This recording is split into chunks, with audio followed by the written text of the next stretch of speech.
শেষ পর্যন্ত সামিদ সোমও হামজা চৌধুরীর পথে ধরলেন। স্বদেশপ্রেম এবং মাতৃভূমির প্রতি আকর্ষণ ও ভালোবাসার টানে হামজা চৌধুরী যেভাবে ইংল্যান্ড থেকে উড়াল দিয়ে তিনি বাংলাদেশের জার্সিতে ফুটবল খেলার জন্য রাজি হয়েছিল, এই হামজা চৌধুরীর পথ ধরেই সামিদ সোম, কানাডিয়ান ফুটবলার, তিনিও বাংলাদেশের জার্সি গায়ে দিতে রাজি হয়েছে। তবে তার এই রাজি হওয়াটা একটা দীর্ঘমেয়াদী পথ ছিল। বিশেষ করে বাফুফের সহসভাপতি ফাহাদ করিম ওনার ঐকান্তিক প্রচেষ্টায় এবার সামিদ সোমকেও বাংলাদেশের দলে টেনে আনা সম্ভব হয়েছে। তবে সামিদ সোম এবং হামজা চৌধুরী দুজনে বিশ্বমানের ফুটবলার। দুজন বিশ্বমানের ফুটবলার বাংলাদেশে যোগ দিলেও বাংলাদেশের ফুটবলের কোনো উন্নতি হবে না এবং বাংলাদেশ নেপাল, মালদ্বীপের মতন দেশগুলোর সাথেও হারবে। কী কারণে হারবে? একটাই কারণ, সেই কারণটি আমি আজকে আপনাদের বলবো। তার আগে সামিদ সোম এবং হামজা চৌধুরী সম্পর্কে অবশ্যই আপনাকে জানতে হবে। সামিদ সোম এবং হামজা চৌধুরী বাংলাদেশ যে ফুটবল একাদশ সাজানো হবে সেখানে তারা মাত্র দুইজন নাম, আর এই দুইজন ফুটবলার দুইজনে তারা মিডফিল্ডে খেলে। হামজা চৌধুরী খেলে ডিফেন্সিভ মিডফিল্ডে এবং সামিদ সোম খেলে অ্যাটাকিং মিডফিল্ডে। অর্থাৎ সামিদ সোম একটু উপরে খেলে, সামিদ সোম বল সবসময় তৈরি করে স্ট্রাইকারের কাছে পৌঁছে দেন, আর হামজা চৌধুরী বেশিরভাগ ক্ষেত্রে বিপক্ষ দলের অ্যাটাকগুলো তিনি রেসিস্ট করার চেষ্টা করে। অর্থাৎ হামজা চৌধুরীর কাছ থেকে বিপক্ষ দলের আক্রমণগুলো ডিস্ট্রয় করা। আর সামিদ সোম সম্পূর্ণ উল্টা। সামিদ সোমের কাজ থাকবে সামিদ সোমের কাজ থাকবে মিডফিল্ড থেকে বল তৈরি করে, অর্থাৎ বল তৈরি করে গোল দেওয়ার জন্য স্ট্রাইকারের কাছে পৌঁছে দেওয়া। কিন্তু বাংলাদেশের মূল সমস্যা তো এই সামিদ সোম আর হামজা চৌধুরীকে নিয়ে নাই।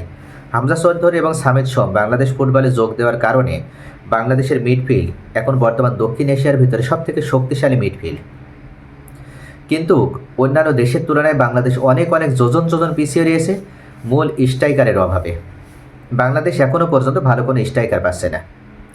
দেশীয় যে স্ট্রাইকারগুলো রয়েছে মোরসালিন, আলামিন, জনি, এরা মূলত কোনোভাবেই ইফেক্টিভ কোনো স্ট্রাইকার না। আর এরা যে আগামী কয়েক মাসের ভিতরে নিজেদেরকে ইমপ্রুভ করে নিয়ে বিশ্বমানের স্ট্রাইকার হতে পারবে সেটাও হয়তো বলা সম্ভব নয়। কেননা বাংলাদেশে এত সহজে বাংলাদেশের যে একাডেমিগুলো রয়েছে বা রুট লেভেলে যেখান থেকে খেলোয়াড়গুলো উঠে আসে সেখান থেকে এতটা দক্ষতা এবং কৌশলী ফুটবলার উঠে আসে না। যার কারণে মোরসালিন, আলামিন, জনি এদের উপরে যদি নির্ভর করা হয় সেক্ষেত্রে বাংলাদেশ মিডফিল্ড থেকে যতই যোগান পাক, যতই গোলের জন্য বল উৎপাদন করে দেওয়া হোক, কিন্তু স্ট্রাইকারের অভাবে কখনও সেটা গোলে পরিণত হবে না। সেটারই বাস্তব চিত্র আমরা ভারত-বাংলাদেশ ম্যাচে দেখেছি। শিলংয়ে অনুষ্ঠিত এই ম্যাচে বাংলাদেশ 10 থেকে 11টি গোলমুখী শট করেছিল এবং সবথেকে সহজ তারা 6টা সুযোগ পেয়েছিল। যে 6টি সুযোগের ভিতরে অন্তত 2 থেকে 3টে সুযোগ কাজে লাগানো দরকার ছিল। কিন্তু বাংলাদেশ স্ট্রাইকারের অভাবে, অর্থাৎ একজন দক্ষতা সম্পন্ন এবং ভালো স্ট্রাইকারের অভাবে মূলত বাংলাদেশ ভারতের সাথে ম্যাচটাতে জিততে পারেনি। যদি ডোরা হয়েছে কিন্তু ডোরা তাতে সন্তুষ্ট নয়, কেননা হামজা চৌধুরীর মতন বিশ্বমানের এবং ইংলিশ প্রিমিয়ার লিগ খেলা ফুটবলার যে দলে রয়েছে সেই দলের এমন অবস্থা হবে কেন? এখন এই মুহূর্তে একটাই দাবি, সেটা হচ্ছে যদি স্ট্রাইকার হিসেবে ফাহমিদুলকে দলে নেওয়া হয় তাহলে বাংলাদেশ কিছুটা হয়তো ঘাটতি পূরণ করতে সক্ষম হবে। কিন্তু শুধুমাত্র এক ফাহমিদুলের উপরে আস্থা না রেখে আরও একজন স্ট্রাইকার খুঁজতে হবে।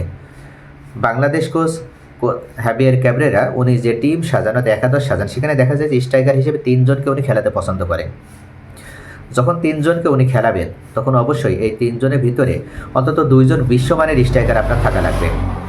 নতুবা আপনি কোনোভাবেই মিডফিল্ড থেকে যতই বলের যোগান পান সেটাকে গোলে পরিণত করতে পারবেন না।